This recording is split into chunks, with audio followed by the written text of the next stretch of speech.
The millionaire was in love with the maid, but she chose to be with the poor gardener. The Whitmore mansion stood majestic against the Connecticut sky, its light stone walls reflecting the June morning sun. From the second floor, through the huge French windows, Dawson Whitmore watched with growing interest as the new maid crossed the impeccable gardens towards the main entrance. Sage Bennett walked with a natural dignity that contrasted with her humble origins. Her brown hair was tied back in a simple bun, and her newly acquired uniform still bore the marks of ironing. It was his first day at work, and his green eyes absorbed every detail of the 10-acre estate that would now be his workplace. "Mr. Whitmore?" The voice of his head housekeeper, Mrs. Reynolds, interrupted his contemplation. "The new maid has arrived." Dawson turned around, adjusting the platinum watch on his wrist. At 42, he had built an empire in the real estate market, but his personal life remained a void filled only by material conquests and superficial relationships. "Have her report to my office in 15 minutes, Reynolds." As he descended the marble stairs, Dawson found Eamon Carter working on the rose bushes near the entrance. The 30-year-old gardener had been a recent hire, recommended for his exceptional reputation with historic gardens. His calloused hands worked with surprising delicacy among the thorns, revealing a sensitivity that went beyond his rustic appearance. "Good morning, Mr. Carter," Dawson greeted with his usual formality. "Good morning, Mr. Whitmore," replied Eamon, standing up briefly to wave, leaving dirt stains on his work shirt. In the office, Dawson was organizing some documents when two soft knocks sounded on the door. Sage entered, and for the first time, he was able to observe her closely. There was a natural gracefulness to her movements, a simplicity that intrigued him deeply. "Sage Bennett, sir," she introduced herself, her voice clear and firm. "Thank you for the opportunity." "Your records are impressive, Ms. Bennett," Dawson commented, flipping through his folder of documents. 3 years at the Richmond Hotel, excellent recommendations." "I learned a lot there, sir," she replied, maintaining a direct gaze that few employees dared. "But I'm looking for a more stable position now." Dawson noticed something different about her, an authenticity he hadn't found in his social circle for a long time. "Mrs. Reynolds will show you your assignments. I hope you feel comfortable here." Over the next few weeks, Sage quickly adapted to the routine of the mansion. Her efficiency was remarkable, but it was her presence that was most striking. She brought an atmosphere of life to the previously austere rooms, humming softly as she worked, leaving a trail of positive energy wherever she went. Dawson found himself making excuses to be in the same rooms as her, admiring the way she arranged the flowers in the vases or the dedication with which she polished the family antiques. His interest grew day by day, turning into something he couldn't or wouldn't name. What Dawson didn't realize was that, while he watched Sage, another pair of eyes also followed her with growing fascination. On the first mornings of July, Eamon and Sage began to exchange glances through the windows of the mansion. The gardener, his hands always busy with the soil and the plants, found moments for small conversations with her during his breaks. "The roses are looking particularly beautiful this year," Sage commented one morning, while cleaning the solarium windows. "They respond well to gentle care," Eamon replied, a sincere smile lighting up his sunburnt face. Their conversations, initially about flowers and the weather, soon deepened. They discovered common tastes, folk music, poetry books, and a shared love of the simplicity of life. With each chance encounter, something grew between them, as natural as the plants that Eamon cultivated with such care. Dawson noticed the subtle changes in Sage's demeanor, his more frequent smile, the special sparkle in his eyes when he looked at the gardens. At first, he attributed this transformation to his own presence, to the attention he discreetly gave him. But one afternoon, as he was returning early from a meeting, he saw them. Sage and Eamon were in the rose garden, talking quietly. There was nothing explicitly inappropriate about the scene, but the intimacy between them was palpable. The way their bodies leaned towards each other, their shared laughter. The way Eamon gently brushed a leaf from her hair, every gesture carried a story that Dawson wasn't part of. Something darkened inside him. All his power and wealth suddenly seemed insignificant in the face of the simplicity of that connection. He returned to his office, his hands clenched into fists, his mind already devising strategies to separate what was beginning to bloom in the gardens of his estate. That night, while the mansion slept, 3 hearts remained awake. Sage, in his modest bedroom, thinking of the soft touch of Eamon's hands. The gardener, in his house at the back of the estate, remembering the sound of her laughter. And Dawson, in his luxurious suite, planning how to ensure that what he considered his by right remained under his control.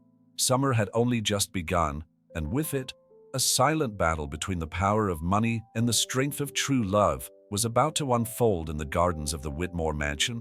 The days of July progressed with increasing intensity, not only because of the summer heat, but also because of the atmosphere that was forming at Whitmore. Dawson began to create new routines that constantly put him in Sage's way. Unnecessary team meetings, surprise room inspections, infrequent changes to household chores became commonplace. "Miss Bennet," he called out one afternoon, meeting her in the main hallway, "I'd like you to personally oversee the organization of next month's charity dinner. Mrs. Reynolds can guide you through the details."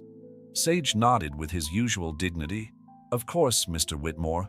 I'll do my best to meet your expectations." What Dawson didn't realize was how his attempts at rapprochement only accentuated the contrast between his world and Sage's. While he offered professional opportunities, Sage's attention was not on him. While he offered professional opportunities and calculated attention, Eamon won her heart through simple gestures and genuine conversations.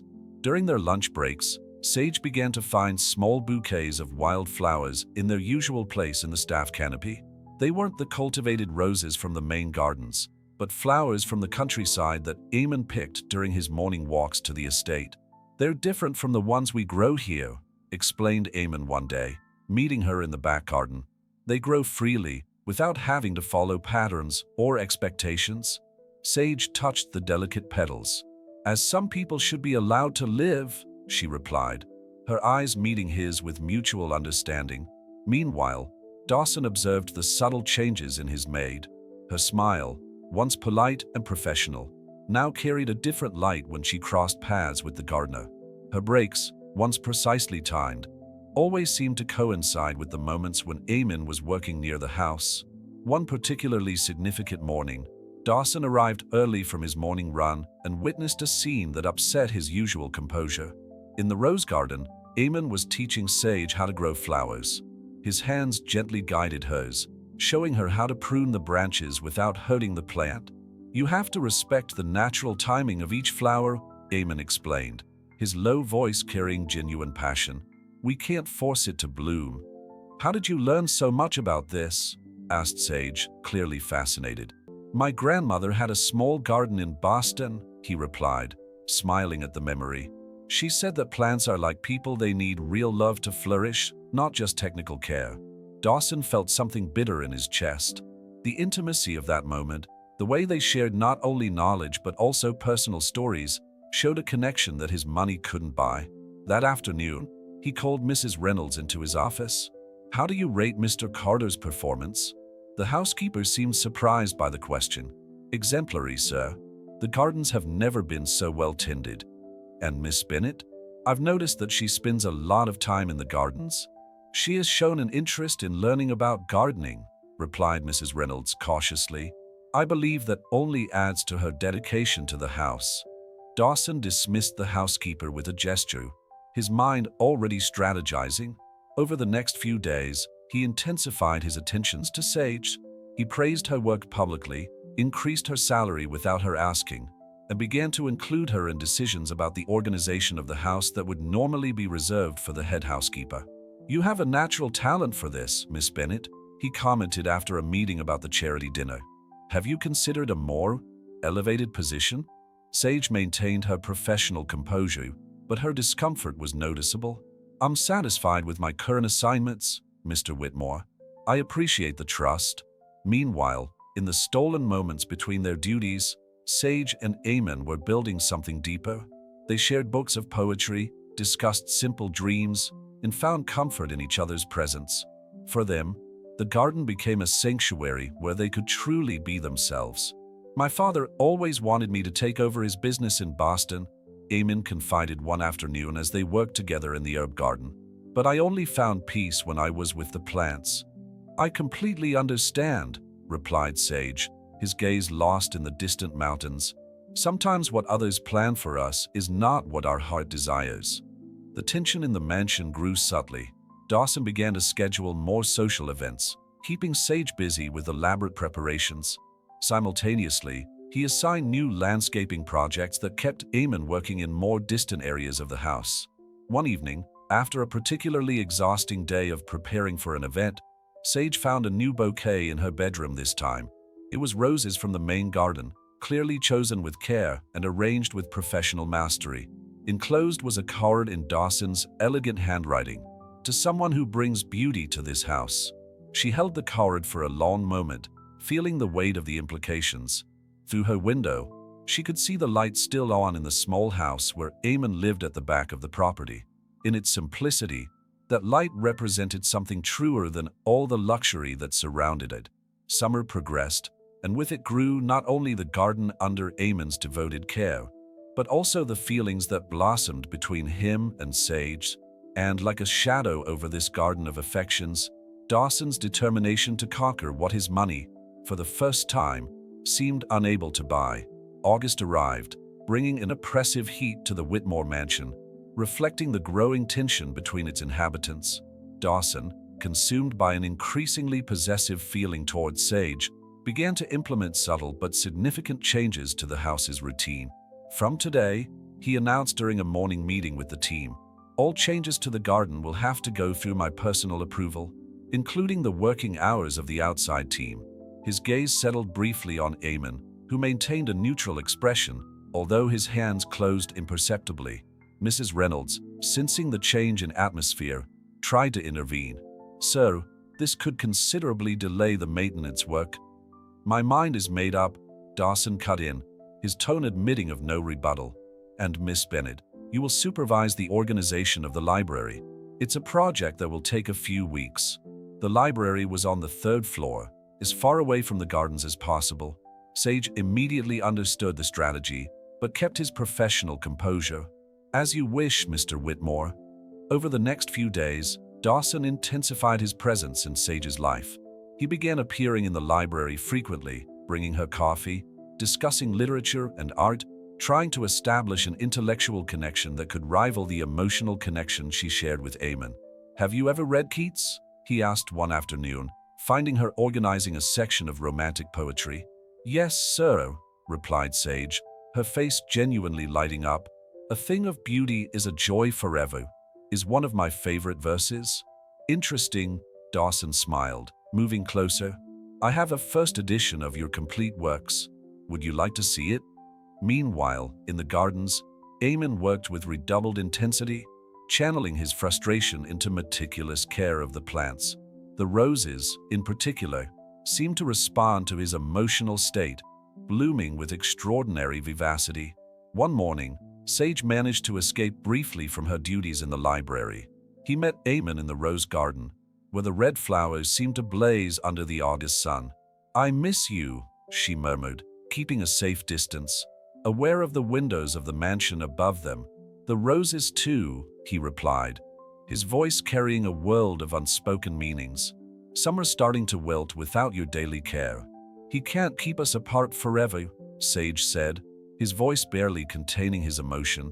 "No, he can't," agreed Eamon, his eyes meeting hers with intensity, "but it can make things very difficult." That same evening, Dawson organized an informal dinner in his private living room, inviting only Sage. The table was elegantly set for two, with candles and a bottle of aged red wine. "Consider this recognition for your excellent work," he explained, gesturing for her to sit down, not as employer and employee, but as two people who can share a civilized meal. Sage felt cornered, knowing that a refusal would be interpreted as insubordination. "That's very kind, sir, but I don't feel comfortable." "I insist," he interrupted softly, although his eyes conveyed an unyielding determination. "And please call me Dawson when we're like this, informally." Dinner passed in a veiled tension. Dawson talked about his travels, his achievements, subtly reminding Sage of the world he could offer her. Every word was carefully chosen to create a contrast with the simple life that Eamon represented. "You know, Sage," he said, pouring more wine. "Someone with your intelligence and sensitivity deserves more out of life. Opportunities, experiences, growth. Not all growth needs to be vertical, sir." "Dawson," she replied, choosing her words carefully. "Sometimes the roots that spread horizontally are the strongest." A flash of irritation crossed Dawson's face. He recognized the garden metaphor, and it bothered him deeply. Roots can be transplanted to richer soil. The next morning, Eamon found an envelope in his small office at the back of the garden. Inside was a check for a substantial sum and a succinct note. "For your services rendered, your contract ends in 2 weeks." The gardener held the paper for a long moment, his face a mask of contained emotions. Through the window, he could see Sage in the third-floor library, organizing books. The morning sun streamed through the stained glass windows, creating a golden halo around him. At that moment, both Eamon and Sage, separated by 3 floors, but united by a feeling stronger than physical barriers, realized that the time had come to make difficult decisions. The garden they had cultivated together, not just the flowers and plants, but the love that had grown between them, was about to face its greatest test. Dawson, in his office, watched the gardens with grim satisfaction, believing that his power and wealth would finally succeed in pulling up the roots of what he considered a threat to his desire. What he didn't understand was that some things, once they truly blossom, become impossible to contain, no matter how much money or power you have. The end of August brought with it the first storms of late summer, and with them a palpable change in the atmosphere of Whitmore Manor. The tension that had been gathering like heavy clouds finally began to manifest itself in more concrete events. Eamon, still holding the resignation check in his hands, made a decision that surprised everyone. During the following morning's meeting, he formally introduced himself in front of Dawson. "Mr. Whitmore," he began, his voice firm despite the obvious tension, "I can't accept this check. The work here is not finished, and I have a contract valid for another 6 months. Dawson, who hadn't expected such a direct confrontation, especially in the presence of other employees, kept his expression controlled. "Mr. Carter, I'm willing to pay the contractual fine. Your presence is no longer required." "With all due respect," Eamon continued, "it's not a question of money. The Tudor roses we imported need at least 3 months to adapt properly. Abandoning them now would be irresponsible and would cause considerable damage to your investment." Mrs. Reynolds, who was watching the scene with apprehension, couldn't help but notice how carefully Eamon had chosen his arguments, appealing to Dawson's practical and financial sense. Sage, present at the meeting, kept his eyes fixed on his papers, but his hands were shaking slightly. After a tense moment of silence, Dawson relented, although his eyes conveyed a calculated coldness. "Very well. Finish the Rose project, but I expect detailed weekly progress reports." Eamon's victory, however, came at a price. In the days that followed, Dawson intensified his advances towards Sage. Informal dinners became more frequent, always under the pretext of discussing preparations for social events or improvements to the mansion. "You have a special eye for detail, Sage," he commented during one of these dinners, pouring more wine into his glass. "Have you ever thought about going to college? I could easily get you a place at any university of your choice." Sage placed his fork gently on his plate. "That's very kind, Mr. Whitmore, but, Dawson," he corrected her gently, "and it's not kindness. It's potential investment. You could be so much more than a housekeeper." "Sometimes being more doesn't mean being better," she replied, raising her eyes to face him. "There's dignity in any honest job." The rain outside intensified, and a distant clap of thunder punctuated the silence that followed.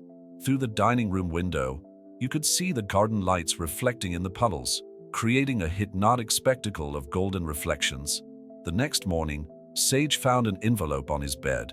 Inside were first-class tickets to Paris and reservations at a luxurious hotel. The accompanying note read, "To expand your horizons. The trip is in 2 weeks. I hope you'll come with me." With trembling hands, she put the envelope away in her drawer and headed for the garden, where she knew she would find Eamon, even in the fine rain that was still falling. He was covered in a raincoat, tending to the roses that had been affected by the storm the night before. "He won't give up," she said, her voice almost a whisper. Eamon continued his work, but his tension was visible in the way his hands moved between the thorns. "What about us? Let's go." "I don't know how long I can keep refusing your offers," she admitted. "Every refusal makes things harder for both of us." "Then maybe it's time we stopped refusing and started acting," replied Eamon, finally turning to face her. His eyes carried a determination that Sage had never seen before. That afternoon, Mrs. Reynolds observed a peculiar interaction between Dawson and Eamon in the main office. Through the ajar door, she could hear fragments of the conversation. "How much?" Dawson's voice was sharp as ice. "It's not a question of price, Mr. Whitmore," Eamon replied with surprising calm. "It never has been. Every man has his price, Mr. Carter. I just haven't found yours yet. Perhaps that's because you're looking in the wrong place. Not everything can be bought or sold." The tension between the two men was almost palpable, and Mrs. Reynolds discreetly walked away, taking with her the realization that something significant was about to happen. In the evening, as the rain came down hard on the mansion again, Sage was in his room, rereading an old collection of poems that Eamon had lent him. Among the pages, he found a recent note: "Meet me at the gazebo at midnight. We need to talk." The gazebo, a white Victorian structure in the center of the rose garden, was the only place in the grounds of the mansion that didn't have security cameras, a detail that Eamon, in his months of work, had carefully observed. Meanwhile, in his office, Dawson held an envelope similar to the one he had given Sage, but this one contained a sum of money that could change anyone's life. His gaze alternated between the envelope and a recent photograph of Sage that had been taken during one of the events at the mansion. The rain continued to fall, washing the gardens and creating a natural curtain that separated the outside world from the microcosm of emotions and tensions that the Whitmore mansion had become. The roses, beaten by the water, dropped their petals, creating a red carpet that would only be discovered the next morning, a silent omen of the changes to come. As September approached, the tension in the Whitmore mansion reached its critical point. The nightly meeting in the gazebo had changed everything. Although no one but Sage and Eamon knew exactly what had been discussed that rainy night, Dawson noticed the subtle change in Sage's demeanor over the next few days. There was a new determination in her eyes, a quiet certainty that disturbed him more than any outright refusal. During breakfast, he watched her through the window of his office, noticing how much lighter she seemed, despite the tense circumstances. "Mrs. Reynolds," he called, his controlled voice masking his inner turmoil. "The tickets to Paris. Has Miss Bennet said anything about them?" The housekeeper hesitated momentarily. "Not directly, sir. But I noticed that she spent more time than usual in the library, in the travel guide section. What Mrs. Reynolds didn't mention was that the books Sage consulted weren't about Paris, but about small towns in rural New England." She had silently witnessed the subtle changes. Documents being discreetly organized, personal belongings gradually being removed from the staff room, whispered conversations in the corners of the garden. That afternoon, Dawson decided to make a more assertive move. He found Sage in the library, where she was organizing the last shelf of rare books. "Autumn in Paris is especially lovely," he commented, approaching. "The golden leaves in the Luxembourg gardens, the cafes on the banks of the Seine." "Mr. Whitmore," Sage interrupted gently but firmly, "I need to be honest with you. I can't accept the trip." "Why not?" The question came out sharper than he had intended. "What's keeping you here? A gardener with no future?" "It's not external circumstances that hold me back," she replied, remaining calm. "It's my choices, my values, my heart." The word heart seemed to echo in the silent library. Dawson felt something harden inside him, a cold determination taking shape. "Values?" He laughed humorlessly. "What are your values worth, Sage? Everyone has a price." "You're wrong," she replied, finally facing him squarely. "Some things are truly priceless." Meanwhile, in the gardens, Eamon worked methodically, preparing the roses for the coming fall. His hands moved with precision between the bushes, but his mind was elsewhere, on carefully crafted plans, on modest but profound dreams, on a future that was beginning to take shape. Mrs. Reynolds, watching from the house, noticed how he occasionally glanced at a small piece of paper in his pocket, an advertisement for the sale of a plant nursery in a small town in Massachusetts. marked with a red circle. The tension reached its peak during the charity dinner Sage had helped organize.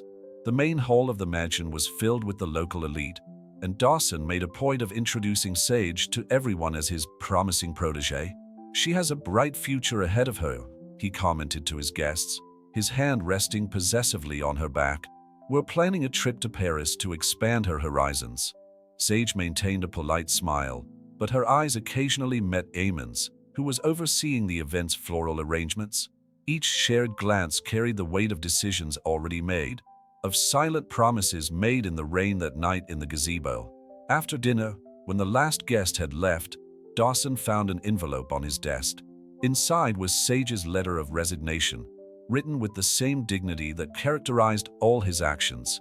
The anger that consumed him was unlike anything he had ever felt. It wasn't the explosive frustration of failed businesses or irritation with incompetent employees. It was something deeper, more personal, the realization that, for the first time in his life, his money and power wouldn't be enough to get him what he wanted. The next morning, he called an urgent meeting with his team of lawyers. "I want a full investigation into Eamon Carter," he ordered. "Criminal history, debts, anything we can use." "So," one of the lawyers tried to argue, "that could be considered harassment." "I don't care," Dawson cut in. "Find something. Everyone has a weakness." What Dawson didn't know was that, while he was planning his retaliation, Sage and Eamon had already set their own plans in motion. The nursery in Massachusetts wasn't just a distant dream, it was a reality in the making. Bought with the savings from years of Eamon's work and the modest life insurance Sage had received from his parents, Mrs. Reynolds, in her quiet wisdom, watched everything with a mixture of concern and hope. She had lived long enough to know that true love, when it finds its way, has a strength that no fortune can buy or break. The Whitmore mansion, with its impeccable gardens and luxurious corridors, had become the stage for a silent battle between power and love, between material possessions and riches of the heart. And as September approached, bringing with it the promise of change that autumn, Eamon examined the papers, his expression remaining unchanged. "I see. And what is your proposal, Mr. Whitmore?" "Simple. Leave the mansion, leave Connecticut, leave," he paused significantly, "certain people behind. In return, this debt disappears." The silence that followed was interrupted only by the distant sound of Sage humming as he worked on the second-floor windows. Eamon carefully folded the documents and handed them back to Dawson. "You know, Mr. Whitmore," he began, his voice calm but firm, "my father always said that a man who needs to buy loyalty will never have true love. He died owing money, but rich in principles. Principles don't pay debts, Mr. Carter. No, but they build character that no money can buy." The rejection of his offer infuriated Dawson. That evening, he summoned Sage to his office for a chat. The full moon illuminated the room through the large windows, creating dramatic shadows in the room. "Sage," he began, his voice controlled, "you're young, talented, you have a bright future ahead of you. Why would you throw all that away for a gardener in debt?" She looked at him with a mixture of pity and determination. "You measure everything in terms of monetary value, don't you? But some things are precious precisely because they are priceless." "Don't be naive," he said, his voice hardening. "Do you think a man who can't even pay off his family's debts can give you a dignified life?" "Dignity, Mr. Whitmore, is not measured by bank balance," she replied, standing up. "And if I may say so, you, with all your fortune, seem poorer than any of us." The words hit Dawson like a physical blow. He watched Sage leave his office with the same grace he always showed, realizing that, for the first time in his life, his power and money were completely useless.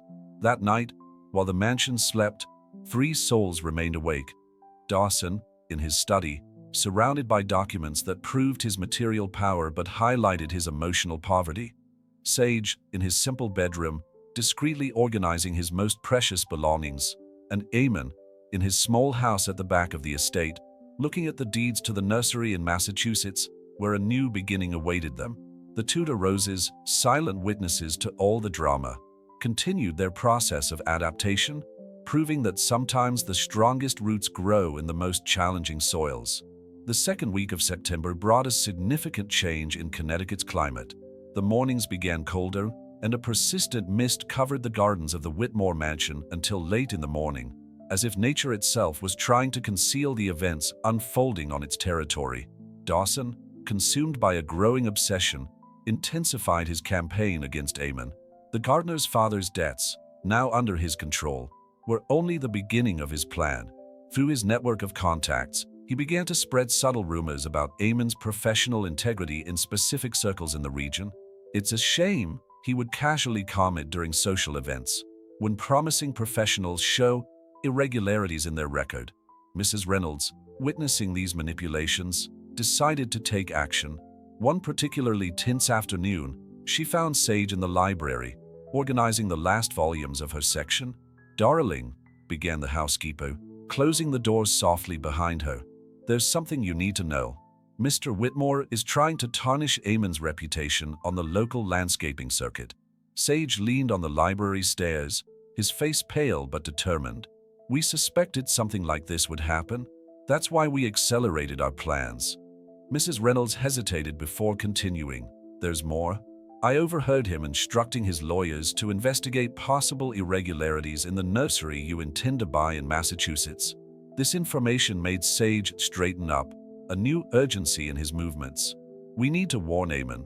He's finalizing the paperwork today." Meanwhile, in the gardens, Eamon was working with unusual intensity. The Tudor roses, which had been his excuse for staying, were now in full bloom, their dark red petals contrasting dramatically with the morning mist. He knew it would be his last weeks tending that garden, and his every move carried the weight of that farewell. "Mr. Carter?" Dawson's voice cut through the morning silence like a blade. "I see the roses are almost established." "Yes, sir," replied Eamon, keeping his focus on the plants. "They've exceeded my expectations, as have certain situations on this estate." Dawson approached, his presence emanating a veiled threat. "You know, I've been thinking about our previous conversation. Maybe we can come to a more comprehensive agreement." Eamon finally stood up, facing his employer. "What kind of agreement, Mr. Whitmore?" "The kind that could secure your professional future, or destroy it completely."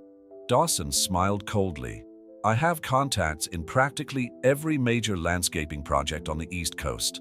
One word from me can open or close a lot of doors.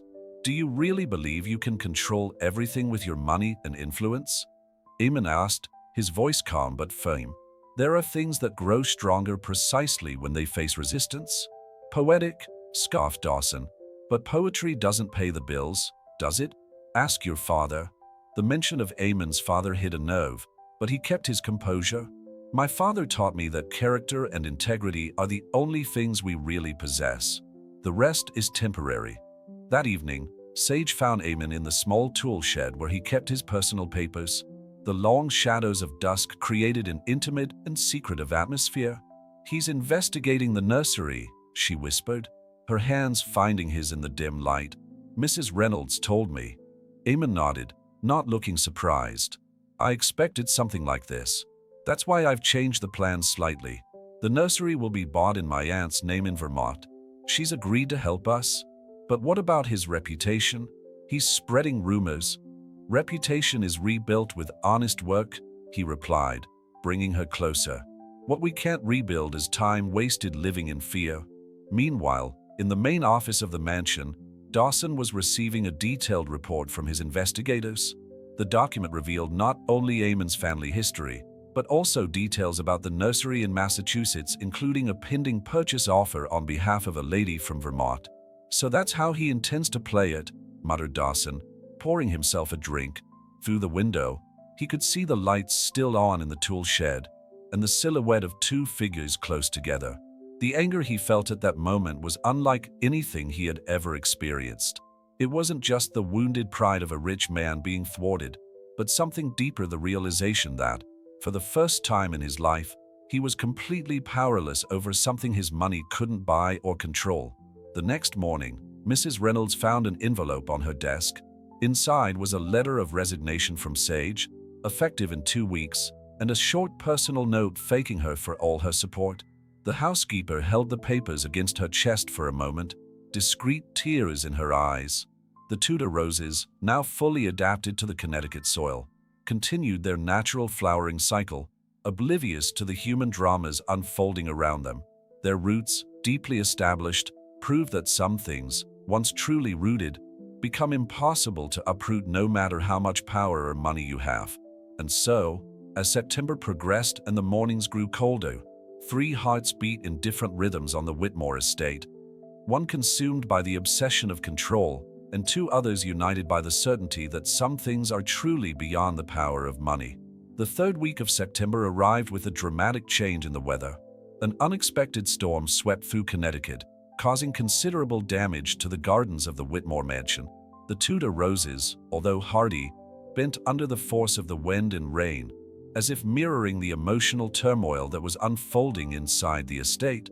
Dawson watched the destruction through the windows of his office, an untouched glass of whiskey in his hand. The reports on the nursery in Massachusetts and Eamon's aunt in Vermont were spread out on his desk, along with legal documents he had meticulously prepared over the last few weeks. "Mr. Whitmore," Mrs. Reynolds interrupted his contemplation, "the damage to the garden is considerable. Mr. Carter is requesting authorization for an emergency purchase of rose supports." "Denied," he replied dryly, without looking away from the storm. "If the plants don't survive, maybe it's a sign that some things really shouldn't take root here." The housekeeper hesitated in the doorway, her hands nervously clutching her apron. "Sir, with all due respect, those roses represent a significant investment." "Mrs. Reynolds," Dawson finally turned, his eyes cold as the wind outside. "You've been working for me for how long? 20 years? It would be a shame if your recommendation for future jobs was compromised by excessive meddling in matters that don't concern you." The veiled threat hung in the air like the thunder that shook the windows at that moment. Mrs. Reynolds left quietly, but her determined expression suggested that loyalty had limits that not even 2 decades of service could buy. In the garden, Eamon struggled against the elements, improvising supports with materials he found in the storeroom. Sage, ignoring the rain, joined him in his efforts. "We can't let them die," she said, her deft hands tying ropes around the most fragile bushes. "They're more than just flowers now." "Like us," replied Eamon, his eyes meeting hers through the curtain of rain. "Sometimes it takes a storm to prove how strong we are." Inside the mansion, Dawson was receiving an important call from his lawyers. "Sir, we did it. The Massachusetts City Council has temporarily suspended all commercial property transfers in the area of the nursery, pending an environmental investigation. This should delay any attempted purchase for at least 6 months." A cold smile formed on Dawson's lips. "Excellent. What about the other issue?" "Mr. Carter's father's debts have been reassessed. With the new interest and penalties, the amount has tripled. We've already prepared the formal notice." That evening, as the storm continued its onslaught on the property, Sage found Eamon in the small tool shed. They were both soaked and exhausted, but their eyes shone with unwavering determination. "He blocked the purchase of the nursery," revealed Sage, his voice low but firm. Mrs. Reynolds overheard the conversation. Eamon nodded slowly, as if he'd expected it. "And there's more. I received a notice about my father's debts. The amount, it's impossible.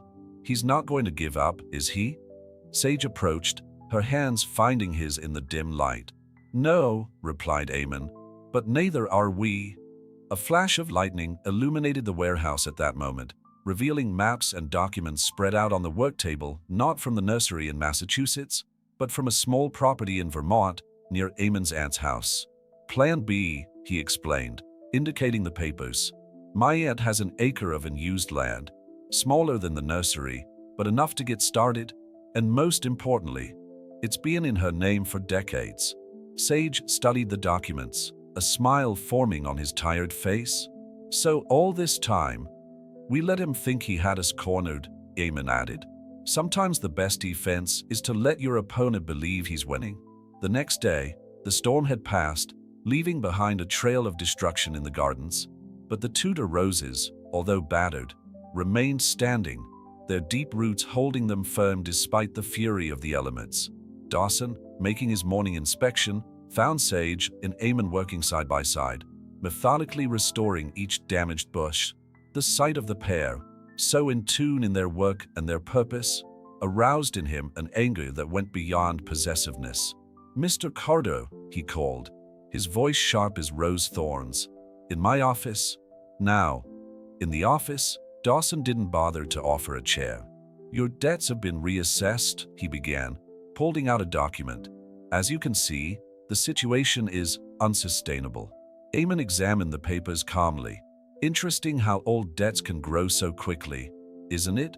"I have a final proposal," Dawson continued, ignoring the comment. "Leave Connecticut today. No goodbyes, no explanations. In return, the debts disappear and your professional reputation remains intact. And if I refuse, then every garden center, every private estate, every landscaping project on the East Coast will know that Eamon Carter is a deadbeat who abandons family debts. His career will be over before it even begins." Eamon carefully folded the documents and handed them back. "You know, Mr. Whitmore, my father used to say that a real garden doesn't need fences. The plants know where they should grow, and no amount of control can change that. Cheap philosophy doesn't pay debts, Mr. Carter." "No," agreed Eamon, heading for the door, "but it doesn't buy happiness either, nor love, nor peace of mind. And in the end, those are the only debts that really matter." As Eamon left the office, Dawson realized that, for the first time in his life, his money and power were meeting a resistance they couldn't break. The silent, unshakable strength of a true love, rooted as deeply as the roses that had survived the storm. The last week of September brought a subtle change in the air. The mornings were cooler, and the leaves on the trees were beginning to show shades of gold and red, heralding the inevitable arrival of fall. At Whitmore Manor, tension had reached its peak. Like a taut rope about to snap, Dawson had been up all night, reviewing documents and making phone calls. His office, once a symbol of power and control, now looked like a besieged fortress. The reports on Eamon's Anne's Vermont estate had arrived, revealing that his attempts at legal interference would be futile. The land was clear of any impediments.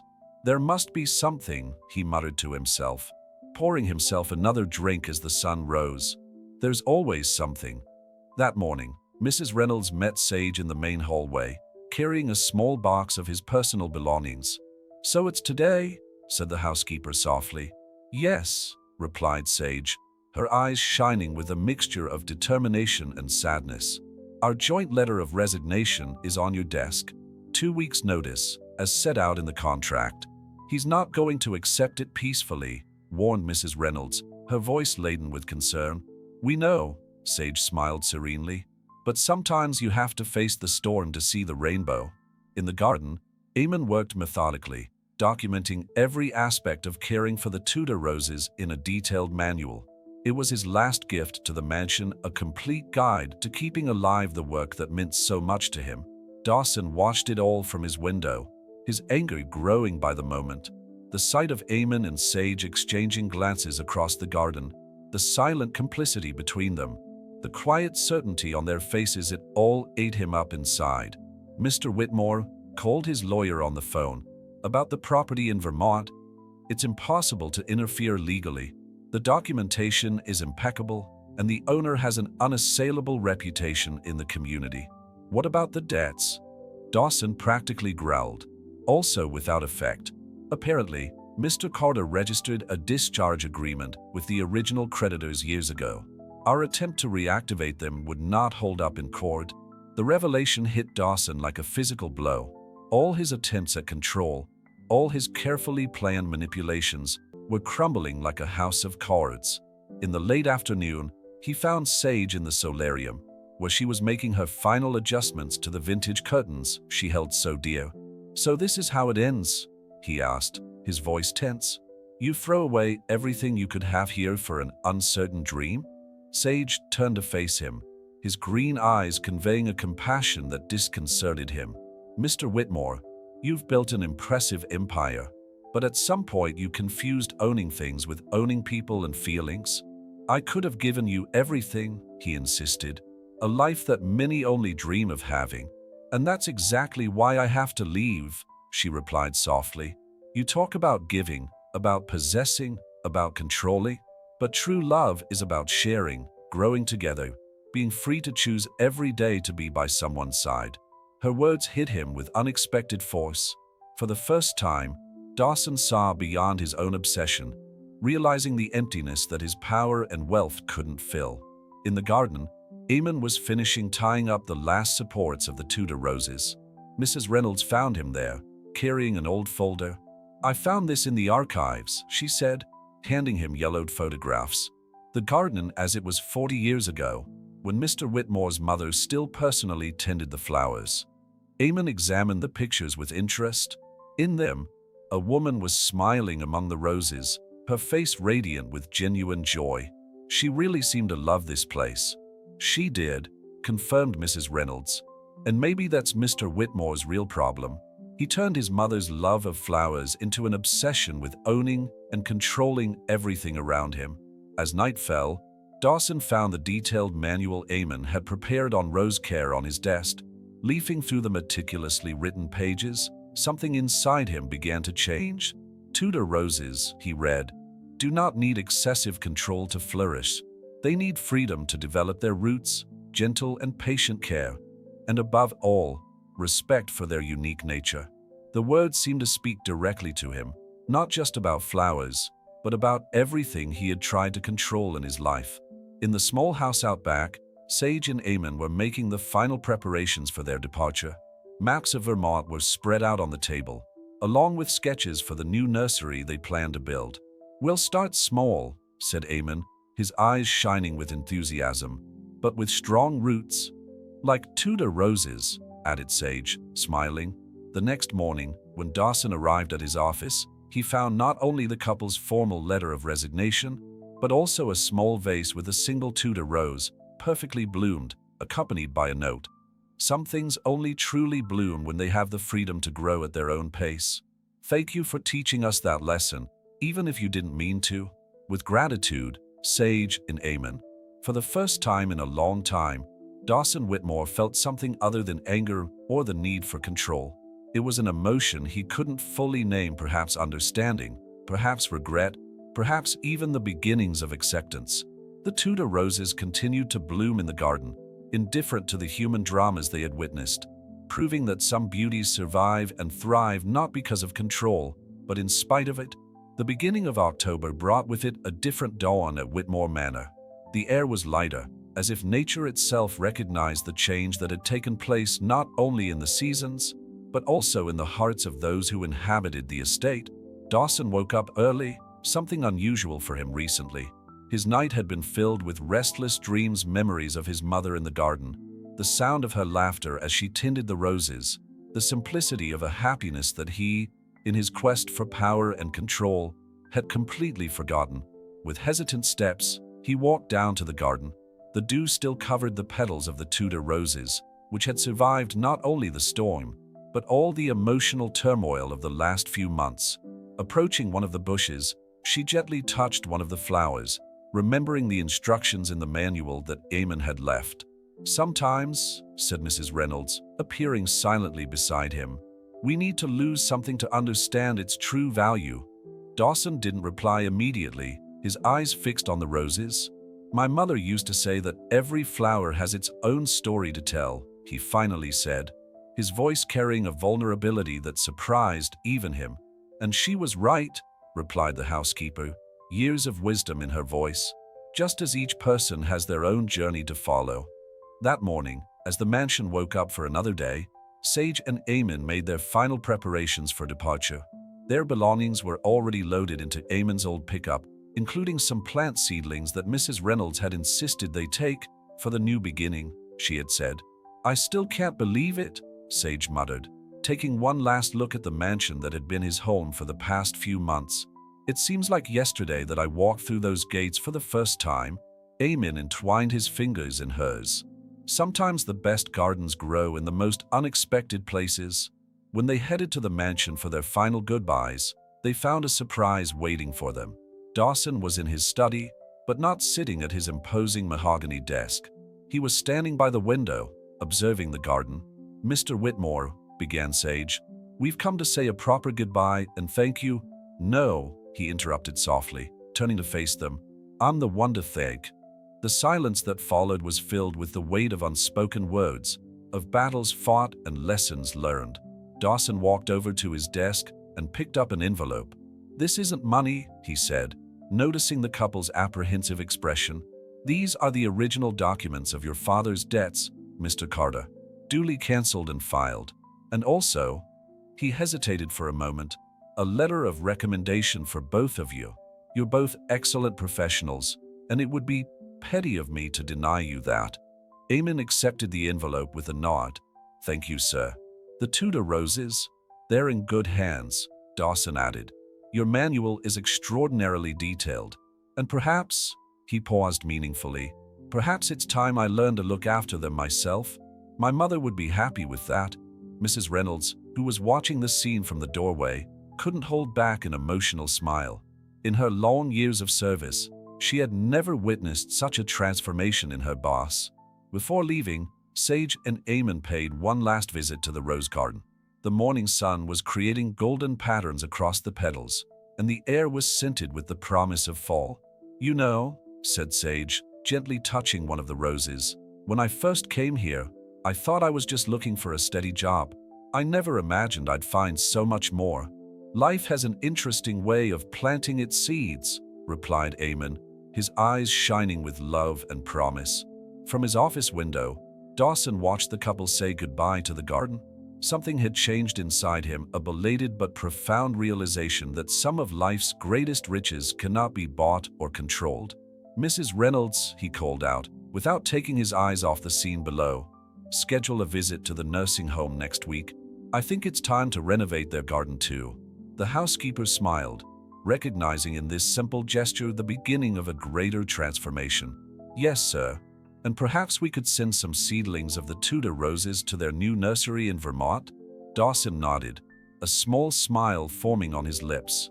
"Yes, I think my mother would like that."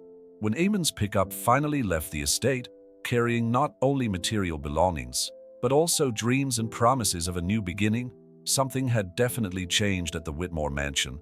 The Tudor roses continued to bloom, now under the care of different but equally dedicated hands. That evening, Dawson found one last gift left by Sage and Eamon, a small Tudor rose seedling, different from the others, planted in a simple pot with a note. "This is a rare variation we've developed here.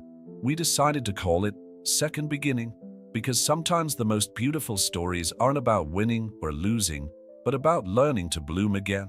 With gratitude, Sage and Eamon, autumn was advancing over Connecticut, transforming the landscape with its golden and red colors.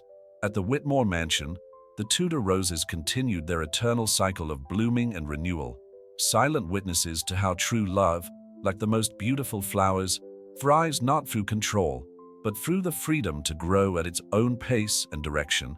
And somewhere in Vermont, on a small acre of land full of promise, a new garden was beginning to take shape, its roots as deep as the love that had inspired it.